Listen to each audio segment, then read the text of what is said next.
In just over a week, an incident in a quiet city in southern England snowballs into the biggest international spy scandal in years, pushing ties between Russia and the UK to breaking point.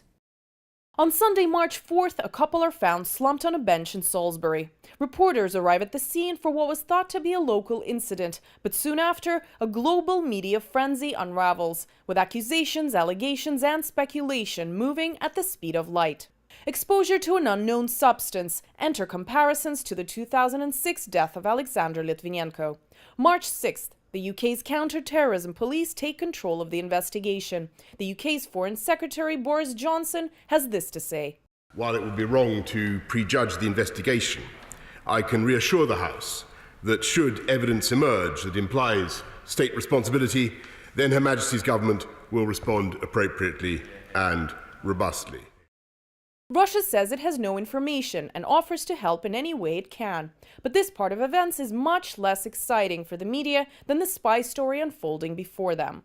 By Wednesday, March 7th, police confirmed the use of a nerve agent. Downing Street remains cautious in finger-pointing, it being too early to explain what actually unraveled. But that approach will soon make a swift exit. These headlines leave little to the imagination. Long before any conclusions are drawn, Russia is being vilified. The dots have been connected in the eyes of the world press.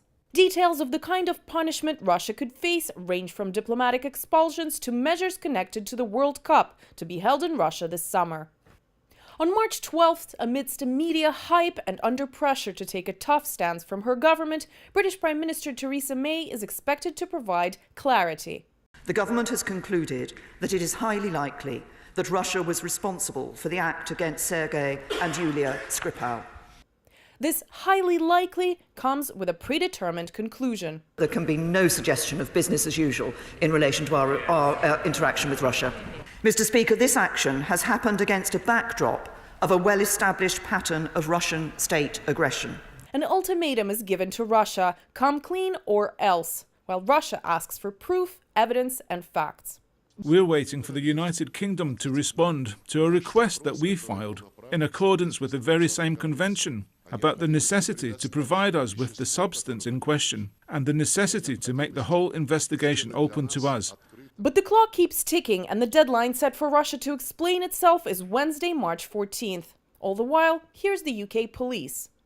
We're of course getting many questions regarding how and where the nerve agent was actually administered. I can't comment on that at this time. We are not declaring a person of interest or a suspect at this time. In a court of law, this would at least mean a time out. In the world of political gameplay, apparently it means very little. Anastasia Churkina, RT, London.